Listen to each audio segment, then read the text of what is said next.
En el nombre del Padre, del Hijo y del Espíritu Santo. Amén. ¿Qué tal, amigos? Vamos a hacer la lección divina del Evangelio según San Juan, capítulo 2, versículos 13 al 25.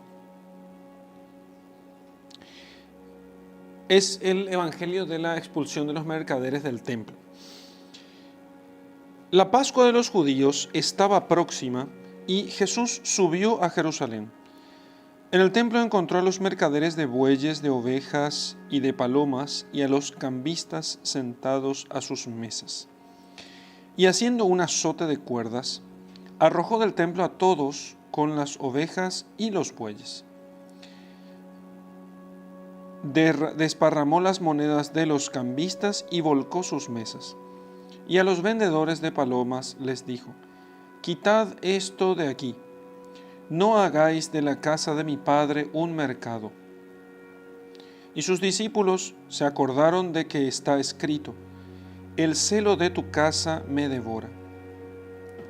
Entonces los judíos le dijeron: «¿Qué señal nos muestras ya que haces estas cosas?». Jesús les respondió: «Destruid este templo y en 3 días yo lo volveré a levantar». Replicáronle los judíos: «Se han empleado 46 años en edificar este templo, ¿y tú en 3 días lo volverás a levantar?». Pero él hablaba del templo de su cuerpo. Y cuando hubo resucitado de entre los muertos, sus discípulos se acordaron de que había dicho esto y creyeron a la Escritura y a la palabra que Jesús había dicho. Mientras él estaba en Jerusalén, durante la fiesta de Pascua, muchos creyeron en su nombre, viendo los milagros que hacía. Pero Jesús no se fiaba de ellos, porque a todos los conocía, y no necesitaba de informes acerca del hombre, conociendo por sí mismo lo que hay en él. Vamos a hacer la lección de nuestro texto, del texto que acabamos de leer. Bien, entonces dice en primer lugar que la Pascua de los judíos estaba próxima, o sea, se acercaba una gran fiesta y mucha gente comenzaba a ir a Jerusalén. Y entonces comenzaba la gente a ir a Jerusalén, gran cantidad de personas concurrían y estaba lleno de gente. Bueno, entonces lo que nos narra aquí es en una de esas ocasiones. San Agustín, si no me equivoco, dice que y en función de los textos sagrados también, los otros evangelistas narran la expulsión del templo como una repetición. No lo hizo la expulsión de los vendedores del templo. No fue una sola vez, fueron varias veces, ¿sí? San Juan habla una sola vez y en las vísperas de las fiestas pascuales. Y entonces él llega a Jerusalén y lo primero que hace es ir al templo, ¿sí? Fijémonos lo que hace nuestro Señor. Cuando llega al lugar, lo primero que hace es visitar el templo. Nos da así el ejemplo a nosotros también para que nosotros lo primero que hagamos cuando lleguemos a un lugar es visitar su iglesia, y cuando lleguemos a una casa religiosa lo primero que hagamos también es visitar su iglesia, la capilla, el lugar donde está guardado el Santísimo Sacramento. Bueno, entonces lo que hizo cuando llegó al templo es encontrar a los mercaderes de bueyes, de ovejas y de palomas y a los cambistas sentados a sus mesas. Bien, entonces vamos a explicar el contexto de eso.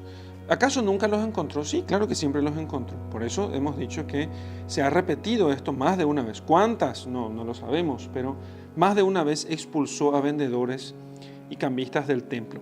Pero entendamos qué es lo que sucede acá. La gente venía de lejos, ¿sí? Venía de lejos. Los judíos venían de muy lejos y al venir ellos tenían que ofrecer.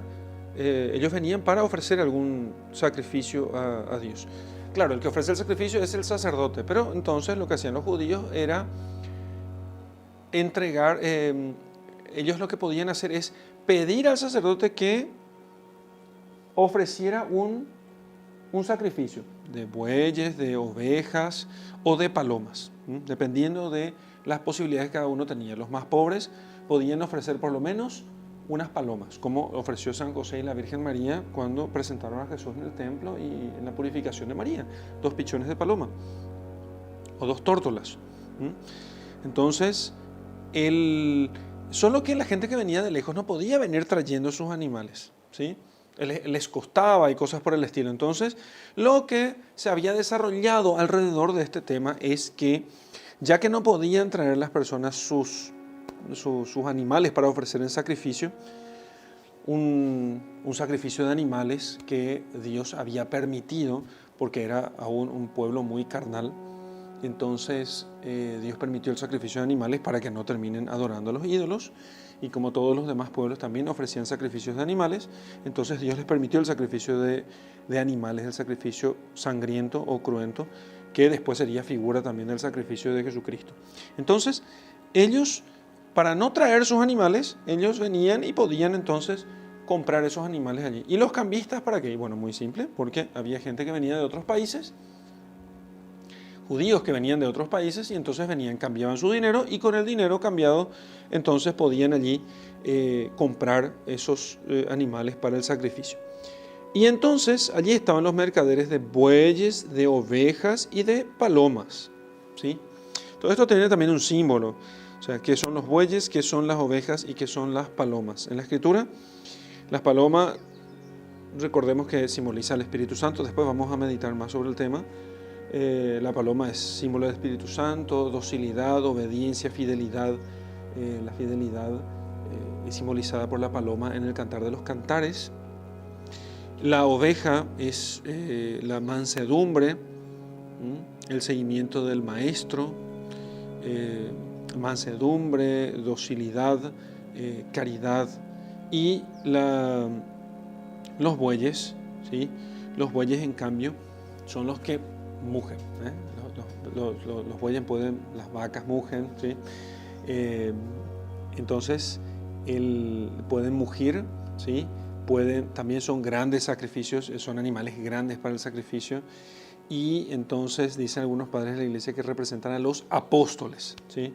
Entonces el mugido se escucha de lejos y es como el de los apóstoles, que su gran obra, ¿sí?, que es ofrecida en sacrificio a Dios y que alimenta a muchos, como el buey, sus mugidos llenan, ¿sí?, todo el espacio, su predicación llena de todo el espacio, ¿sí? Entonces, los bueyes también pueden representar a los apóstoles y a los profetas. Pero aquí, estos bueyes, ovejas y palomas, entonces ellos están allí disponibles para que la gente pudiera comprarlos y entregarlos al sacerdote. ¿Y qué sucedía? Lo que sucedía era lo siguiente. La gente iba, compraba un buey, unas ovejas, unas palomas, y entregaban en la puerta, en la llamada puerta de Israel, para que allí se ofreciera el sacrificio. Entonces los sacerdotes tomaban a estos animales y los ponían en una especie de corralito de espera, porque entonces los sacerdotes lo que hacían era tomar el animal y sacrificar el nombre de aquel que había pedido el sacrificio. Y ahí por turno. Entonces el sacrificio durante todo el día, ¿no? Entonces lo que hacían los sacerdotes hacían negocio con los comerciantes, y en vez de sacrificar estos animales los volvían a vender. Y claro, se hacían de mucho dinero. Entonces no se ofrecía el sacrificio que se había pedido con esos animales. Claro, eso convertía aquello en una cueva de ladrones. Por eso dijo el Señor que aquello era una cueva de ladrones. Entonces, no por la venta, sino porque se robaba a los fieles y no se ofrecía el sacrificio que ellos pedían. El mismo animal entonces era vendido varias veces y bueno, entonces así funcionaba el negocio en el templo de Jerusalén. Entonces hizo un azote de cuerdas, fíjense, aquel que recibió el azote después en sus carnes, él hizo un azote de cuerdas primero y arrojó del templo a todos, con las ovejas y con los bueyes, todos. Y entonces los arrojó del templo. Fíjense ustedes que los arroja del templo por sus pecados, ¿sí? Arroja del templo a los ladrones, a los que se quedan con la gloria de Dios. Porque aquí lo que nosotros tenemos es un robo de la gloria de Dios. Un robo de la gloria de Dios. Ojo con ese tema. Eso es un tema muy importante. En vez de que estos animales sirvan a la gloria de Dios y sean sacrificados para adorar a Dios, ellos están robando la gloria de Dios convirtiendo la gloria de Dios en ganancia personal. En ganancia personal.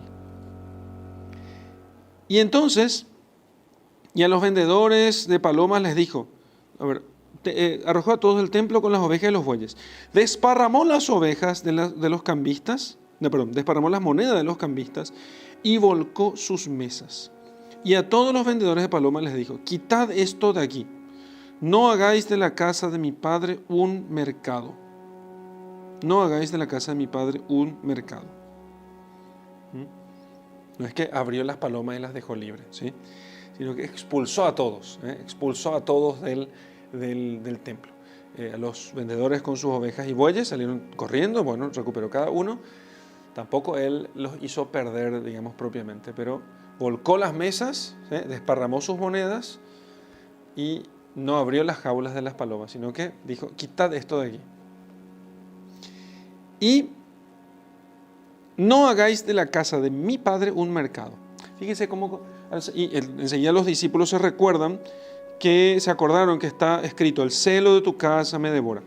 A Jesús lo tenían algunos como una especie de irrespetuoso de la ley, curaba en sábado, en las sinagogas. Entonces uno decía, pero este no respeta la ley, no ayuna en los días que tiene que ayunar, etcétera, etcétera. Y resulta que aquí él se muestra como gran respetuoso de la ley de la casa del Padre. Parecía como un impío a los ojos de algunos desavisados, nuestro Señor. Y de hecho, hay que decir que muchos desavisados de nuestro tiempo, sobre todo teólogos afines a la teología de la liberación, les encanta decir que Jesús era un revolucionario. Un revolucionario contra la religión institucionalizada, ¿no? Entonces, sin embargo, porque Él cura en sábado, porque Él supera la ley, etcétera, etcétera, pero en realidad el Señor es un gran, en cierto modo, digamos así, es un restaurador, ¿sí? Es un restaurador de la religión original, una religión falsificada en su momento, es restaurada por Jesucristo a su pureza original. Ustedes han escuchado que Moisés les permitió dar acta de divorcio, pero yo les digo que al principio no era así. Entonces, la religión cristiana instaurada por Jesucristo es la religión definitiva porque es la restauración de las cosas a su origen, a su pureza original, y con la que se adora a Dios. Entonces, el celo de tu casa me devora. Fíjense que, muy por el contrario de lo que muchos piensan, Jesucristo respeta el edificio material donde se ofrece el culto a Dios. El edificio material donde se ofrece el culto a Dios, ¿sí? Y después hace referencia del templo con su propio cuerpo es el templo. San Pablo va a extender la cuestión, va a entender que todos los cristianos como participantes del cuerpo de Cristo resulta que también son templo del Espíritu Santo, templo de Dios. Entonces el cristiano es templo de Dios, Jesucristo, hombre, es templo de Dios, así propiamente, porque allí se encuentra Dios. En esa humanidad se encuentra Dios, y la humanidad y la divinidad están unidas en la única persona del Verbo eterno, de Dios, del Hijo de Dios. Y aquel templo no era menos casa de Dios, y él la llama la casa de mi Padre, la casa de mi Padre. No hagáis de la casa de mi Padre un mercado. Si así dice el Señor, ojo con esto, si así dice el Señor, por un templo que albergaba un culto que no era más que el tipo del culto del Nuevo Testamento, el tipo, o sea, la figura del Nuevo Testamento, de la nueva y eterna alianza, ¿qué no se dirá del lugar donde se celebra el sacrificio eucarístico? ¿Qué no dirá el Señor del lugar donde se celebra el sacrificio eucarístico? Su presencia real, del sacrificio que es la nueva y eterna alianza, del cuerpo y la sangre, de su cuerpo y de su sangre. ¿Qué no dirá, señores? Entonces los judíos le dijeron, sus discípulos se acordaron que está escrito, el celo de tu casa me devora. Y lo aplicaron eso a Jesús, porque realmente aquel que era fiel a Dios tenía que tener gran celo por la casa de Dios. Y si estaba en sus manos evitarlo, uno tiene que evitar. Así dicen algunos padres de la iglesia. Nos enseña el Señor que si está en nuestras manos reparar, corregir el error, el mal, nosotros tenemos que corregir. Si está en nuestras manos. Como cuando vemos un abuso litúrgico, si está en nuestras manos corregir el error, hay que corregir. Y si no está en nuestras manos, como pasa cuando vemos el abuso litúrgico, cuando uno ve el abuso litúrgico en algún sacerdote y uno no puede ir a corregir eso, no es que solamente el fiel no puede hacerlo, tampoco yo como sacerdote puedo ir a interrumpir simplemente el sacrificio, aunque esté cometiendo abusos, salvo que sea un abuso así demasiado notable, que si está maltratando las especies eucarísticas, probablemente sí lo haría, ¿no? Pero si no maltrata las especies eucarísticas y simplemente incumple las rúbricas, entonces lo que hay que hacer es tolerar, pero afligirse. Tolerar, pero afligirse igual. Porque el celo de tu casa me consume. Porque el celo de tu casa me consume. Si muchos de estos que critican el celo por la casa de Dios que tienen algunos fieles, porque algunos fieles se visten adecuadamente para ir a misa, las mujeres usan velo, los hombres se visten bien, van a tiempo, se arrodillan, quieren comulgar en la boca, quieren rezar en el templo, quieren dar a Dios cosas más bonitas, más dignas. Si muchos de estos que los critican a esto, llamándolos de hipócritas, hubieran visto solamente lo que Jesús hizo en el templo, hubieran también dicho que Jesús era un hipócrita. Pero no entienden qué significa hipócrita en realidad. ¿Sí? No entienden eso. Entonces terminan acusando falsamente y sin saber. Y Jesús simplemente lo que nos enseña es con cuánto celo nosotros tenemos que cuidar la casa de Dios. Y eso se refiere al templo y también se refiere a nosotros. ¿Qué signo nos muestras? Le preguntaron a aquellos que veían, ¿qué está pasando aquí? ¿Qué signo nos muestras ya que haces estas cosas? A ver, ¿cómo podés hacer estas cosas en nombre de Dios? Y nosotros que somos la autoridad aquí, nosotros somos la autoridad y vos venís aquí a ponerte encima. ¿Qué signos nos muestras? Entonces les dijo él que destruid este templo y en 3 días yo lo volveré a levantar. Y fíjense cómo en este momento Jesús une el templo con su propio cuerpo y entonces les anuncia que el signo que mostrará que Él realmente es el enviado de Dios se dará cuando ellos destruyan ese templo de su cuerpo, cuando lo maten y Él lo reconstruya en 3 días. Yo volveré a levantar este templo, mi cuerpo, en 3 días. Entonces ellos no entienden la referencia. Se han empleado 46 años en edificar este templo y tú en 3 días lo volverás a levantar. Entonces los judíos solamente entendieron sus palabras, ciertamente misteriosas, de propósito, claro, de propósito lo dijo el Señor, y entonces para ocultarles a ellos aquel signo, porque no eran dignos de que ellos recibieran esa doctrina, pero ellos también por otra parte, porque ellos entienden el templo solamente en el sentido material, y ese es el otro problema, entender el templo solamente en el sentido material, ¿sí? Es necesario que se unan esas dos cosas, el sentido espiritual del templo y el sentido material del templo. Evidentemente todas esas cosas es necesario tenerlas muy en cuenta, ¿sí? Entonces, no es solamente el sentido material y no es solamente el sentido espiritual, porque nosotros no somos ángeles, nosotros somos seres de carne y hueso, ¿sí? Entonces, nosotros necesitamos un lugar material donde dar culto a Dios. Y Jesús iba a ese lugar material cada vez que llegaba a Jerusalén, subía al templo para poder adorar al Padre. Entonces, cuando hubo resucitado entre los muertos, sus discípulos se acordaron de que había dicho esto y creyeron en la Escritura y a la palabra que Jesús había dicho. Mientras él estaba en Jerusalén, durante la fiesta de Pascua, muchos creyeron en su nombre, viendo los milagros que hacía. Pero Jesús no se fiaba de ellos, pero no por mera desconfianza, sino porque a todos los conocía y no necesitaba de informe acerca del hombre, conociendo por sí mismo lo que hay en el hombre. ¿Qué tiene que ver esto con lo anterior? Y es que Jesús sabe lo que hay en el hombre y no cree, no cree en aquellos. O sea, si nosotros decimos, sí, yo creo en ti, Jesús, yo te amo, Jesús, yo te sigo, Jesús. Pero Jesús sabe lo que hay en el interior de cada hombre, ¿sí? Solamente Él lo sabe. Entonces, y ciertamente en nuestro interior, vamos a meditar esto enseguida con más profundidad, hay muchos vendedores.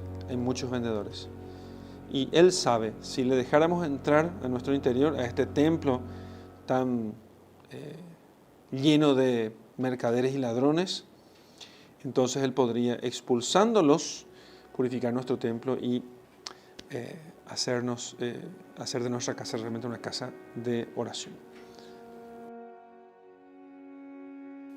Muy bien, vamos a meditar nuestro texto.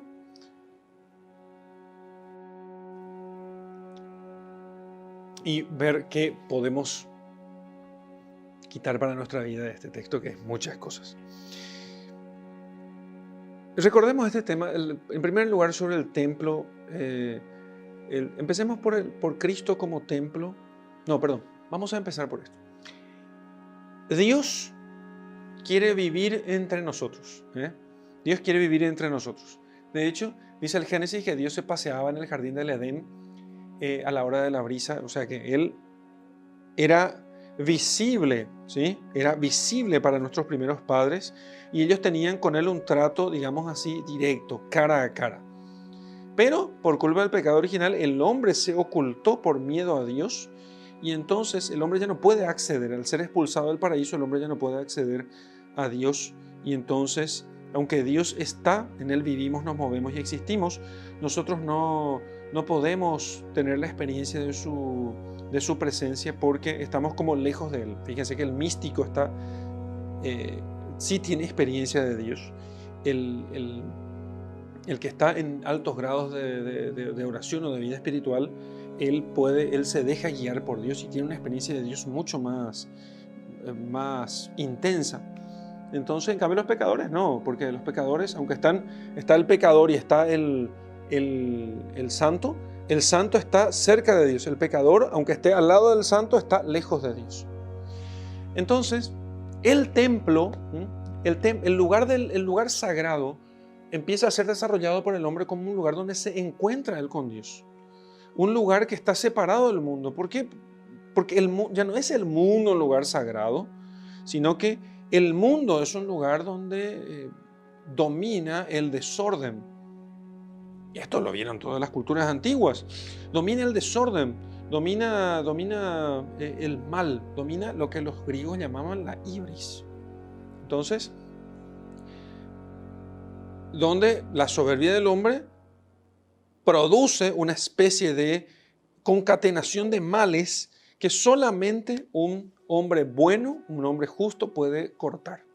Bien, entonces, si el mundo es así, yo necesito un lugar donde yo pueda encontrarme con la divinidad. Un lugar que sirva como una especie de bisagra entre el mundo puro y el mundo impuro.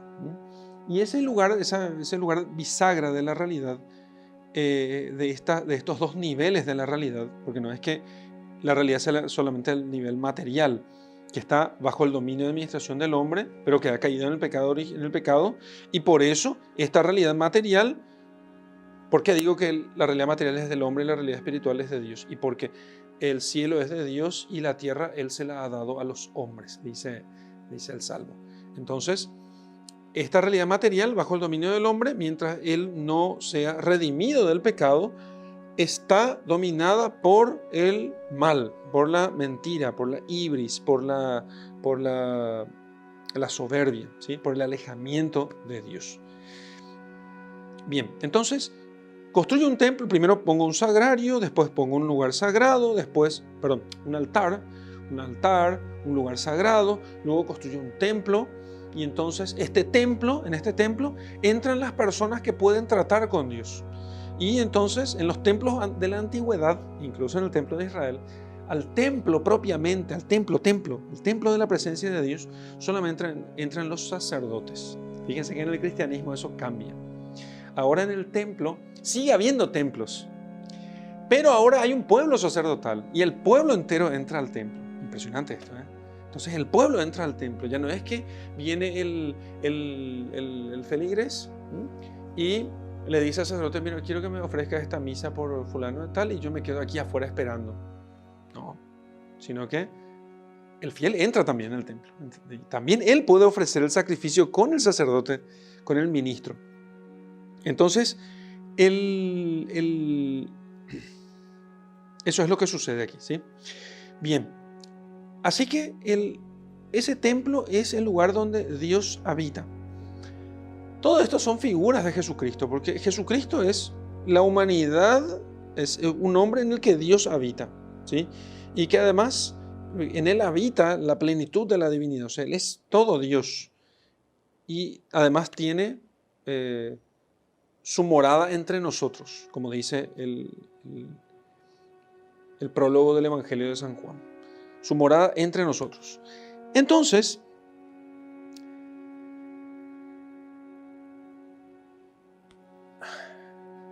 bueno, estoy pensando en muchas cosas.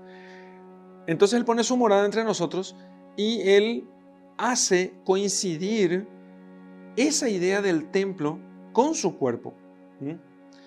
Entonces, el templo cristiano es muchas cosas. Es símbolo de la iglesia, porque la iglesia es el cuerpo de Cristo.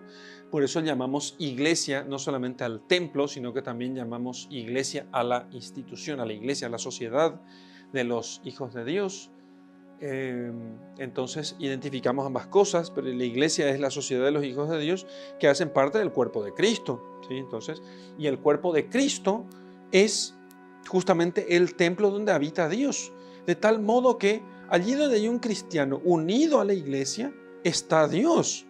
Por eso el cristiano procura hacer que todas las cosas sirvan a Jesucristo y que Cristo reine en todas las cosas, en la política, en los negocios, en la escuela, en la educación, en la familia, en todas partes. Porque el cristiano sabe que si él está unido al cuerpo de Cristo, y el cuerpo de Cristo es el templo de Dios, o sea, la presencia de Dios en este mundo, él haciendo parte de ese cuerpo de Cristo también es el templo de Dios y él hace presente a Dios en este mundo. Él hace presente a Dios en este mundo. Entonces el cristiano transforma todas las cosas. Bueno, así que nosotros unidos a la iglesia, unidos a Cristo, unidos a la verdad, nosotros podemos hacer presente a Dios allí donde estamos. Así que el cristiano, todo lo que me pertenece a mí, si yo soy cristiano, hijo de Dios, si yo procuro ser fiel a la voluntad de Dios, cumplo sus mandamientos, vivo en gracia de Dios, comulgo todas las veces que puedo, me confieso siempre que pueda, leo las escrituras, rezo. Fíjense, yo soy como un templo de Dios, en mí habita Dios, porque aquel que cumple la voluntad de mi Padre, yo vendré a Él y habitaré en Él. Vendremos a Él y pondremos nuestra morada en Él, como en el templo, sí, como en el templo. Y resulta que todo lo mío, si yo soy el templo, todo lo que me pertenece, también pertenece a este templo. Mi esposa, mis hijos, mi casa, mi trabajo, todo lo que es mío, si yo vivo así en gracia de Dios, ahora todo pasa a ser parte de este templo y todo pasa a ser sagrado también. Fíjense la amplificación de la cuestión. Entonces, por eso, si ustedes quieren lograr que la sociedad cambie, simple, ustedes lo que tienen que hacer es que la gente viva en gracia, que cumpla los mandamientos, que se confiese, que comulgue, que vaya a misa, que rece todos los días y van a ver cómo las cosas van a cambiar. Alguno que otro habrá que sea medio hipócrita y aún así sea malo, pero es la minoría. La gran mayoría lo que va a hacer es realmente convertirse. Bueno, sobre esa gente, puede haber eso, gente que su templo, que como templo de Dios esté el templo lleno de ladrones. Claro que puede haber. Claro que puede haber. Y Cristo lo que quiere venir es a expulsar a estos ladrones de la gloria de Dios para que allí sea una casa de oración. O sea un lugar donde se glorifique a Dios. Sea un lugar donde se glorifique a Dios. Porque lo que aquellos mercaderes hacían era robar la gloria de Dios. No se vendía a Dios, no se sacrificaba a Dios 100 corderos, sino solamente 10, porque en realidad esos 10 es los que se revendían continuamente. Y en vez de que haya 10 actos de adoración, 100 actos de adoración, había solamente 10 actos de adoración. Entonces, no se da la gloria de Dios.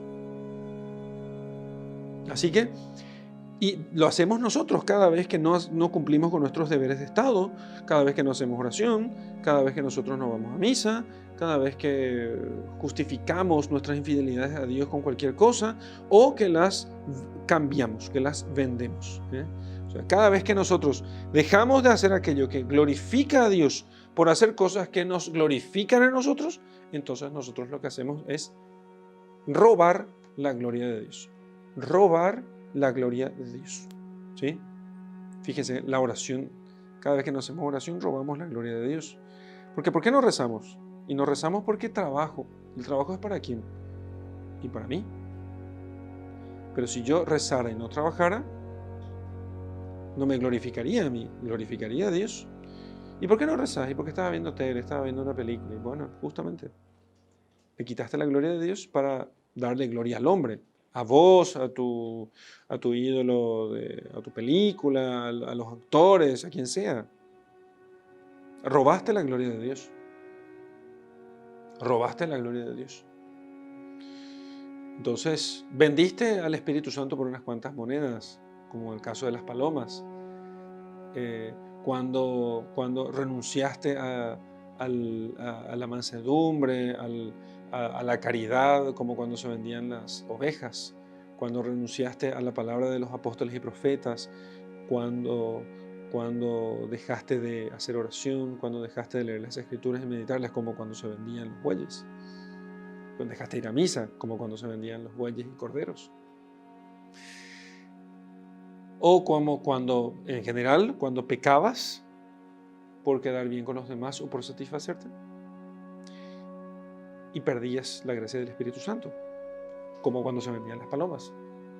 Entonces, es necesario que nosotros, en los tiempos penitenciales, en la Cuaresma o cualquier tiempo penitencial, que puede ser incluso toda nuestra vida, podemos vivir como penitentes, por supuesto, siempre entendamos nosotros que la conversión consiste en la expulsión de los ladrones del templo. ¿Sí? Y es necesario que lo hagamos, porque el templo era muy bonito, el templo era muy lindo, y pasaron con los apóstoles, Jesús y los apóstoles dijeron, miren, qué lindos exvotos, ¿no? Qué adornos preciosos, qué cosas impresionantes, qué mucho oro, qué cosa linda, ¿no? El templo era muy bonito, pero Jesús dijo, no quedará piedra sobre piedra. Hay gente que nos puede pasar, nosotros podemos tener mucha pinta de santos, nos pasa a todos, pero el Señor sabe de nuestro corazón. Y entonces, en ese templo muy bonito, de grandes edificios, de bellísima arquitectura exterior, adentro moraban los ladrones. Y se había convertido en una casa, en una cueva de ladrones. También nosotros podemos tener una pinta muy buena.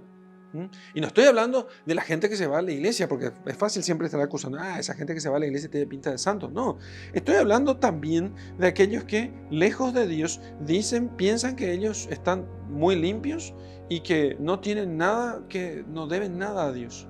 Y sin embargo, roban la gloria de Dios. Roban la gloria a Dios. Así que, bueno, creo que lo que tenemos que pedir a Dios es eso, que en este templo de Dios, que es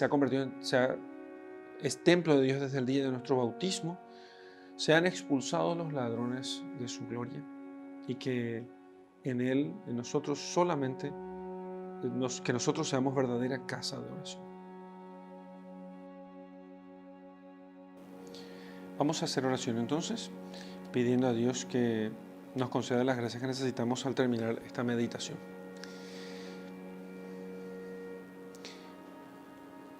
Te damos gracias, Señor, por querer habitar entre nosotros los hombres. Realmente no merecemos que habites entre nosotros, principalmente por culpa de nuestros pecados. Y sin embargo, desde el principio de la humanidad quisiste de muchas maneras estar en medio de los hombres, porque te alegras con ellos, porque los amas. Entonces, Señor, te pedimos que, en primer lugar, nos concedas la gracia de poder respetar mucho el templo de tu presencia, el templo, empezando por el templo material. Ese lugar que es tu casa en medio de nosotros, que encontramos en todas partes, desde el más humilde oratorio, la más humilde capillita, hasta el templo más suntuoso. Allí, Señor, estás tú. Entonces, te pedimos, Señor, que nos concedas la gracia de la virtud de la piedad, con la cual nosotros tengamos, entre otras cosas, también respeto por los lugares sagrados. Que nos santigüemos al llegar allí, que realmente hablemos contigo cuando entremos a estos lugares santos, que sea un lugar donde podamos nosotros encontrarnos contigo. Y por eso te pedimos, Señor, perdón por todas las veces que hemos faltado a la reverencia y al recogimiento debido en los lugares sagrados. ¿Cuántas veces, Señor? ¿Cuántas veces hemos pecado en esto? Hemos pecado contra la santidad del lugar, por las distracciones voluntarias, por haber hablado de cosas vanas y superficiales en los lugares santos, por no haber tenido nuestro corazón puesto hacia ti. Y nosotros los sacerdotes, todas las veces que hemos oficiado los misterios sagrados sin la debida reverencia. Allí estabas tú y nosotros, por repetición, por rutina, por cansancio, por descuido, no hemos notado eso. Por eso, Señor, te pedimos perdón. Y también te pedimos perdón, Señor, por haber muchas veces robado tu gloria. Este templo de tu presencia que somos nosotros, muchas veces no hemos nosotros expulsado a los ladrones de tu gloria, sino que te hemos expulsado a ti con el pecado mortal. Entonces, te pedimos, Señor, que nos perdones. Queremos volver a traerte a nuestro corazón con la conversión y expulsar a los ladrones de tu gloria, que son esas distracciones, esos pecados consentidos, que son los pecados veniales, que son los pequeños ladroncillos de tu gloria, y los pecados mortales, que son los grandes ladrones de tu gloria, con los cuales convertimos nuestra casa en una cueva de ladrones. Ten misericordia, Señor, de nosotros y limpia este templo, para que entonces en él se pueda celebrar dignamente las fiestas de la Pascua eterna. Gloria al Padre, y al Hijo, y al Espíritu Santo, como era en el principio, ahora y siempre, y por los siglos de los siglos. Amén. Muy bien, amigos, lo que vamos a hacer en la contemplación es, vamos a imaginarnos a Jesús entrando al templo. Pero quiero que se imaginen Jesús entrando al templo, y lo que vamos a hacer es que vamos a poner en el atrio del templo, o sea, en el patio del templo, ¿sí? Y podés imaginarte cualquier iglesia, la iglesia de tu barrio, si no tenés idea de cómo era el templo de Jerusalén, vas a mirar la iglesia de tu barrio y entonces en el atrio, que es el frente de la iglesia, vas a poner allí, o si quieres poner dentro de la iglesia, perfecto, vas a poner allí varios vendedores, que son varios demonios. Y en cada demonio va a tener una mesa, y en esa mesa va a tener un pecado tuyo, un pecado que solés cometer, ¿sí? Y vas a ver en su cajita de sus monedas, vas a ver allí tantas monedas como veces que has cometido ese pecado, ¿sí? Y entonces vas a ver cómo Jesucristo entra y hace exactamente lo que hizo aquí, ¿sí? Y expulsa a esos mercaderes, ¿sí? Pero lo que quiero que mires, sobre todo, que contemples, es a ver cómo vos defendés a tus mercaderes. Cómo defendés a tus mercaderes y cómo intentás que no los expulse el Señor. Por increíble que parezca, no dejamos nosotros que el Señor expulse a los mercaderes, y también nosotros, como aquellos, le decimos al Señor: ¿y quién sos vos para venir a expulsar a él de aquí? ¿Qué signos me das? Y el Señor te dice: el signo es que yo morí y resucité por vos. Y te dejo con mi bendición. En el nombre del Padre, del Hijo y del Espíritu Santo. Amén.